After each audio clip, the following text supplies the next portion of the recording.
நமது சென்னை மண்டல தலைவர் சீனிவாசன் உள்ளிட்ட அனைத்து நிர்வாகிகளுக்கும் நான் வணக்கத்தை தெரிவித்துக் கொள்கிறேன், பாராட்டுகளை தெரிவித்துக் கொள்கிறேன். குறிப்பாக தமிழ்நாட்டில் ஒரு 60 ஆண்டுகளுக்கு பிறகு திராவிட கட்சிகளுக்கு மாற்றாக தமிழக வெற்றி கழகம் இன்றைக்கு முதலமைச்சராக பேராதரவை பெற்று தேர்வு செய்யப்பட்டிருக்கிறார். திருவள்ளூர் மாவட்டம் 100% தமிழக வெற்றி கழகத்திற்கு வாக்களித்து பெரும்பான்மையான சட்டமன்ற உறுப்பினர்களை தேர்வு செய்து கொடுத்திருக்கிற மாவட்டம் திருவள்ளூர் மாவட்டம். இதுபோல பல மாவட்டங்கள் தமிழக வெற்றி கழகத்திற்கு விவசாயிகள் பேராதரவு கொடுத்து இன்றைக்கு முதலமைச்சராக ஜோசப் விஜய் அவர்கள் அமர்ந்திருப்பதை பார்த்து இந்த உழவர் பெருமக்கள் மகிழ்ச்சியோடு அன்றாடம் எதிர்பார்க்கிறார். எனவே லஞ்சம் லாவணியமற்ற ஆட்சி என்பதிலும் விவசாயிகள் மிகுந்த ஆர்வத்தோடு கண்காணிக்கிறார். ஆனால் லஞ்ச லாவணியங்கள் மிகப்பெரிய அலுவலகங்களில் சென்னை உள்ளிட்ட மாநகரங்களில் குறைக்கப்பட்டிருக்கிறது. கிராமப்புறங்களில் இன்றும் தீவிரமான லஞ்ச குறையவில்லை. எனவே அது குறித்து முதலமைச்சர் விரிவான நடவடிக்கைக்கு உட்படுத்த வேண்டும். குறிப்பாக திருவள்ளூர் மாவட்டத்தில் தொழில் வளர்ச்சி என்கிற பெயரால் தொடர்ந்து அறிவுசார் நகரங்கள் என்கிற பெயரால் நிலங்கள் அபகரிக்கப்படுவதை தமிழ்நாடு அரசு, ஜோசப் விஜய் தலைமையிலான அரசு, தொலைநோக்கு பார்வையோடு ஆட்சி நடத்துகிற அரசு இந்த அபகரிப்பு நடவடிக்கைகளை கைவிட வேண்டும். சென்னையிலிருந்து கன்னியாகுமரி வரையிலும் வளர்ச்சி அடைய வேண்டும். ஆனால் திருவள்ளூர், காஞ்சிபுரம், செங்கல்பட்டு மாவட்டங்களை மட்டுமே தொழில் நகரமாக உருவாக்குகிறோம் என்கிற பெயரில் உணவு உற்பத்தி செய்யக்கூடிய விளைநிலங்களை எல்லாம் அபகரிப்பதை தமிழ்நாடு முதலமைச்சர் அனுமதிக்க கூடாது. வளர்ச்சி என்பது கன்னியாகுமரி வரையிலும் அனைத்து மாவட்டங்களையும் உள்ளடக்கிய வளர்ச்சியாக மேற்கொள்வதற்கு தொலைநோக்கு திட்டங்களை முதலமைச்சர் உருவாக்க வேண்டும். குறிப்பாக ஒரு சில அதிகாரிகள் உங்களை குறுகிய மனப்பான்மையோடு வழிகாட்ட முயற்சிக்கிறார்கள். தமிழ்நாட்டில் தலைமைச் செயலாளர்களாக பல ஆண்டுகள் பணியாற்றியவர்கள் எல்லாம் இன்றைக்கு அதானி, அம்பானி போன்ற கார்ப்பரேட் நிறுவனங்களுக்கு செயல்படுவதற்கு முனைந்திருக்கிறார்கள். எனவே அந்த தலைமைச் செயலாளர் அளவிலான உயர் அதிகாரிகள் உங்களை கார்ப்பரேட் நிறுவனங்களுக்கு ஆதரவான வகையில்தான் ஆலோசனைகளை வழங்குவதாக நாங்கள் எண்ணுகிறோம். குறிப்பாக உலகம் முழுமையிலும் உணவு தட்டுப்பாடு ஏற்பட்டிருக்கிறது, அரிசி தட்டுப்பாடு ஏற்பட்டிருக்கிறது. இன்றைக்கு பொதுச்சந்தையில் 1 கிலோ அரிசி 120 ரூபாய்க்கு விலை கொடுத்து வாங்க வேண்டிய நெருக்கடி ஏற்பட்டிருக்கிறது. ஆனால் விளைநிலங்கள் அபகரிக்கப்படுகிறது. காவிரி டெல்டாவிற்கு இணையான வகையில் வேளாண் உற்பத்தியை செய்யக்கூடிய திருவள்ளூர் மாவட்டத்தில் உணவு உற்பத்தியை பெருக்கி மதிப்பு கூட்ட பொருட்களாக மாற்ற செய்து அதனை ஏற்றுமதி செய்வதற்கான தொழிற்சாலைகளை இங்கு அமைக்க வேண்டும். அதற்கான ஆராய்ச்சி செய்யக்கூடிய வேளாண் ஆராய்ச்சி மையத்தை திருவள்ளூர் மாவட்டத்தில் ஏற்படுத்த வேண்டும். கொசத்தலை, ஆரணி ஆறுகளை இணைத்து இந்த நிலத்தடி நீரை பெருக்குவதற்கும் ஏரிகளை நிரப்புவதற்குமான திட்டங்களை மேற்கொள்ள வேண்டும். குறிப்பாக எல்நிலோ தாக்குதலால் தமிழ்நாடு இந்த ஆண்டும் அடுத்த 2 ஆண்டுகளுக்கும் பேராபத்தை சந்திக்க போகிறது என்று ஆய்வாளர்கள் எச்சரிக்கிறார்கள். எனவே ஏரி, குளம், குட்டைகள், நீராதாரங்களை தூர்வாருவதற்கு மத்திய அரசு பேரிடர் மேலாண்மை திட்டத்தில் தேவையான நிதிகளை ஒதுக்கீடு செய்யப்பட வேண்டும். தமிழ்நாடு சமதள விளைநிலை பகுதி என்பதால் இந்த நீராதாரங்கள் தூர்வாரி நிலத்தடி நீரை பராமரிப்பதற்கு தேவையான நிதியை மத்திய அரசு ஒதுக்கீடு செய்ய வேண்டும். அதே போல தென்னிந்திய முதலமைச்சர்களுடைய மாநாடு சென்னையில் இந்த மாதம் நடைபெற இருக்கிறது. அதனை நாங்கள் வரவேற்கிறோம். இந்த மாநாட்டில் கர்நாடகம், கேரளா, ஆந்திரா போன்ற மாநிலங்கள் காவிரி, முல்லை பெரியாறு, பாலாறு, தென்பெண்ணை போன்ற நதிநீர் பிரச்சனைகளில் உச்ச நீதிமன்ற தீர்ப்பினை பின்பற்றி முதலமைச்சர்கள் செயல்பட வேண்டும் என்கிற முடிவை அந்த மாநாட்டில் மேற்கொள்வதற்கு மத்திய உள்துறை அமைச்சர் மாண்புமிகு அமித்ஷா அவர்கள் உரிய ஆலோசனைகளை வழங்கி உரிய நடவடிக்கைகளை மேற்கொள்ள வேண்டும். தென் மாநிலங்கள் பிரித்தாளுகிற சூழ்ச்சியை நீராதாரங்களை மையப்படுத்தி இந்த சூழ்ச்சி மேற்கொள்ளப்படுகிறது. எனவே அந்த சூழ்ச்சிக்கு இடமளிக்காமல் தென் மாநிலங்களின் ஒற்றுமையை உருவாக்குவதற்கு சட்டப்படியான நடவடிக்கைகளை மாநில முதலமைச்சர்கள் பின்பற்ற வேண்டும் என்பதை மத்திய அரசு நடவடிக்கையாக அதில் ஒரு பெரிய தீர்மானமாக நிறைவேற்றி அதை செயல்படுத்துவதை கண்காணிக்க வேண்டும் என்று நாங்கள் வலியுறுத்துகிறோம். சென்னையில் இருந்து தெற்கு நோக்கி வளர்ச்சியை கொண்டு செல்ல வேண்டும். அனைத்து மாவட்டங்களில் பரவலான வளர்ச்சி, தொழிற்சாலைகளை உருவாக்குவதற்கு முதலமைச்சர் நடவடிக்கை எடுக்க வேண்டும். மாறாக சென்னையை சுற்றி செங்கல்பட்டு, காஞ்சிபுரம், திருவள்ளூர் மாவட்டங்களை மட்டுமே நிலங்களை குறிவைத்து அபகரிக்க எடுக்கிற முயற்சியை தடுத்து நிறுத்த வேண்டும். விமான நிலையங்கள் பரந்தூர் விமான நிலையத்தை கைவிட வேண்டும். அதேபோல அப்துல்லாபுரம் விமான நிலையத்தை விரிவாக்கம் செய்து அதை உடனடியாக பயன்பாட்டுக்கு கொண்டு வர வேண்டும். விமான நிலையம் புதிதாக அமைக்க வேண்டுமானால் அது சென்னையிலிருந்து தெற்கு நோக்கி காஞ்சிபுரம் மாவட்டத்திலேயோ இல்லை திருவண்ணாமலை மாவட்டத்திலேயோ கள்ளக்குறிச்சி மாவட்டம், விழுப்புரம் மாவட்டம் போன்ற மாவட்டங்களில் ஏதாவது இடத்தில் இந்த விமான நிலையம் அமைக்கிற பணியை துவக்க வேண்டும் என்று நாங்கள் வலியுறுத்துகிறோம். பரந்தூர் விமான நிலையத்தை கைவிட வேண்டும் என்று நாங்கள் வலியுறுத்துகிறோம். ஏரிகளை அழித்து விளைநிலங்களை அபகரித்து பரந்தூர் விமான நிலையம் அமைக்கக்கூடாது. அந்த ஏரிகளை அபகரிப்பதால் செம்பரம்பாக்கம் ஏரிக்கு வரக்கூடிய குடிநீர் ஆதாரம் தடைபடும். ஒட்டுமொத்தமாக சென்னை குடிநீரின்றி பரிதவிக்கும். எனவே ஏகனாபுரம் மக்கள் அதில் சிறிதும் சமரசமின்றி கிட்டத்தட்ட ஒரு 7-8 ஆண்டுகளாக அந்த போராட்டத்தை தீவிரப்படுத்தியிருக்கிறார்கள். அந்த போராட்டத்தில் நானும் ஒருவராக இருந்து அதை வழிகாட்டி இருக்கிறேன். இந்த நிலையில் ஒரு பகுதியில் அந்த நிலங்கள் 1000 ஏக்கருக்கு உள்ளாக கையகப்படுத்தப்பட்டு அதற்கான நிதி விடுவிக்கப்பட்டிருக்கிறது. அது அந்த விவசாயிகளுடைய ஒப்புதலோடு அந்த நிலங்கள் கையகப்படுத்தப்பட்டிருக்கிறது. அந்த இடத்தில் தமிழக அரசு சிப்காட் போன்ற தொழிற்சாலைகளை நிறுவுவதற்கான முயற்சியை மேற்கொண்டிருப்பது, அதனை நாங்கள் தடை செய்ய முடியாது. அது அந்த விவசாயிகள் ஒப்புதலோடு அரசு நிலம் கையகப்படுத்தி இருப்பதால் அங்கே அவர்கள் சிப்காட் அமைப்பதற்கு எடுக்கிற நடவடிக்கையை நாம் தடை விதிக்க முடியாது. ஏரிகள், குளம், குட்டைகள், சாகுபடி நிலங்களை அபகரிப்பதே அந்த பகுதி மக்கள் தொடர்ந்து போராடி இன்றைக்கு அந்த திட்டத்தையே தடுத்து நிறுத்துவதற்கான முயற்சியை மேற்கொண்டிருப்பது பாராட்டுக்குரியது. அந்த திட்டத்தை கைவிட்டு வேறொரு இடத்தில் அமைக்க வேண்டும்.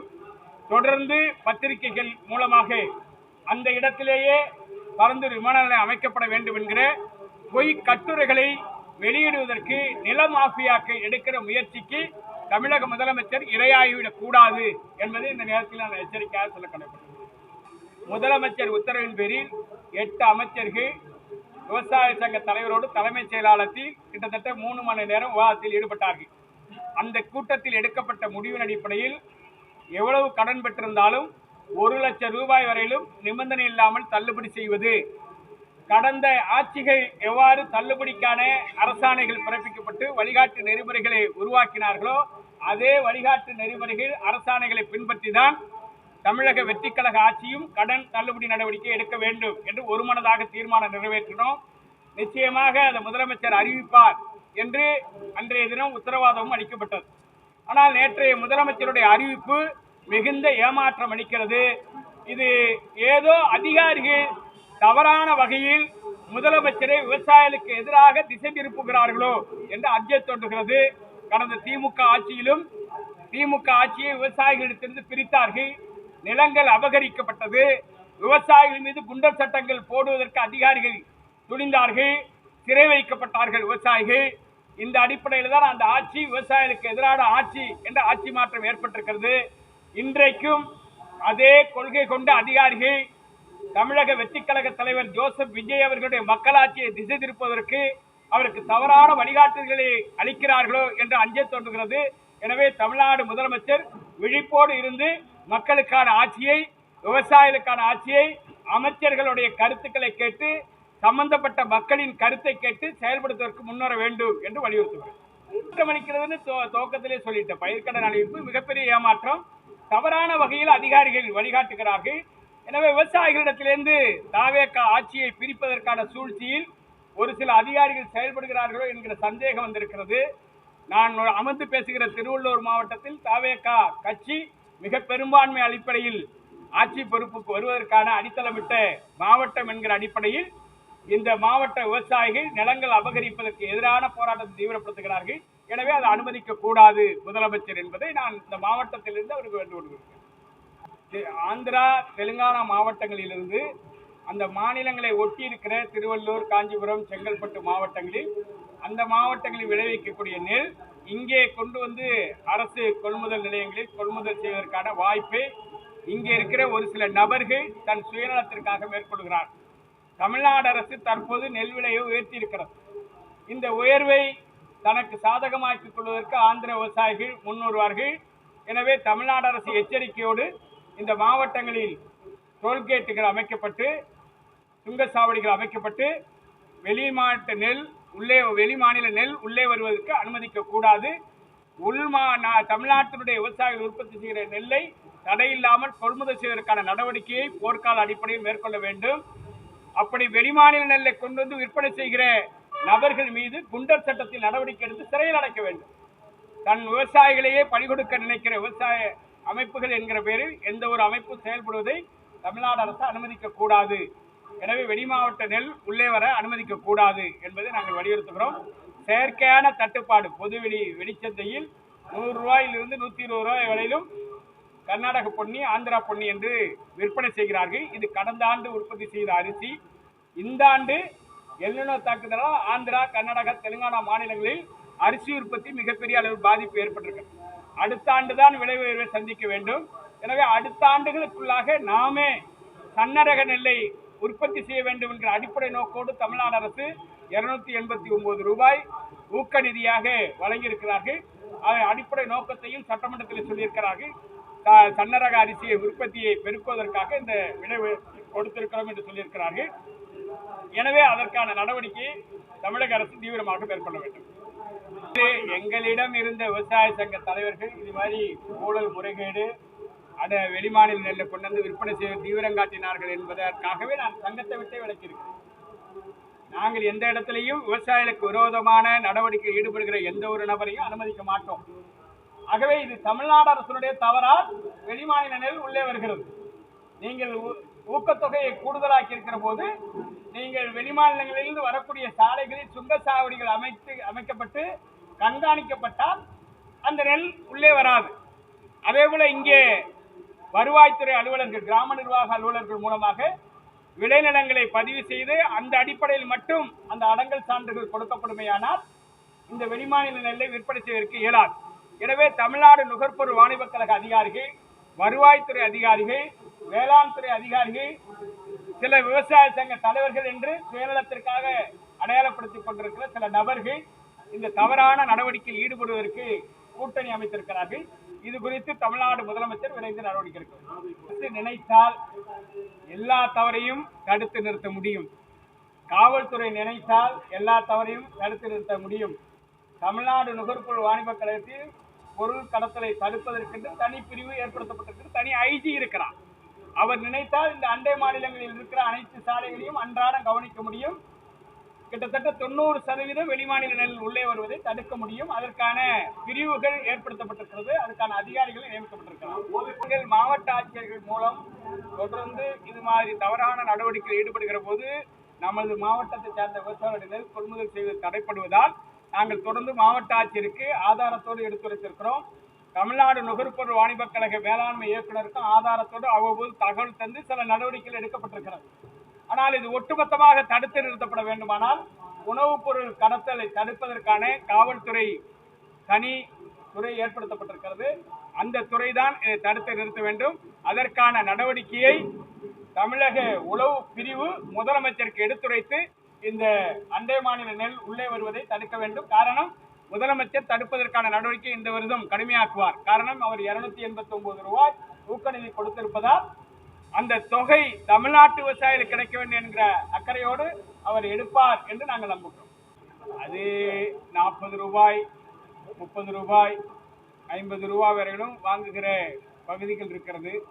அதற்கு அடிப்படையான காரணங்கள் லாரி மாமூல் என்கிற பேரில் அதை அவர்கள் ஏற்றுவதற்கு மறுக்கிறார்கள். அங்கே சுமதூக்கும் தொழிலாளர்களுக்கு கொடுக்கக்கூடிய சம்பளம் அவர்களுக்கு கட்டுப்படி ஆகாது. இன்றைக்கு இருக்கிற விலைவாசி ஏற்றத்திற்கு ஏற்ப அவர்களுக்கு கட்டுப்படி ஆகாது. இப்படி பல விஷயங்களில் நிர்வாக சீர்கேடு இருக்கிறது.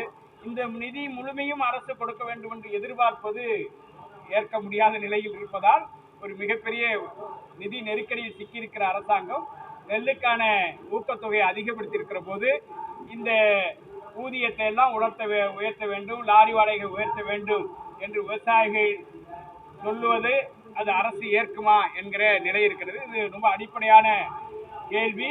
எனவே விவசாயிகள் இந்த ஊழலுக்கு உடன்படவில்லை. ஆனால் எங்கள் நெல்லை நாங்கள் அறுவடை செய்து அன்றாட விற்பனை செய்ய வேண்டும்.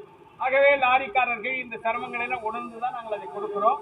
ஆகவே இந்த கொடுப்பது என்பது ஊழலுக்கான அடிப்படை நோக்கம் கிடையாது. எங்கள் நெல்லை உரிய காலத்தில் கொள்முதல் செய்ய வேண்டும். அதை கொள்முதல் செய்து உரிய இடத்துக்கு எடுத்து செல்ல வேண்டும். அழிவதை பார்த்து விவசாயிகள் வேதனைப்படுகிறார்கள். அரசு வேதனைப்படுகிறதோ இல்லையோ, இந்த நெல் மணிகள் முளைத்து போவதை பார்த்து விவசாயிகள் கண்ணீர் விட்டு கதறுகிறார்கள். எனவே அந்த மனநிலையை அதிகாரிகளுக்கு உருவாக்குவதற்கு முதலமைச்சர் முன்வரும்.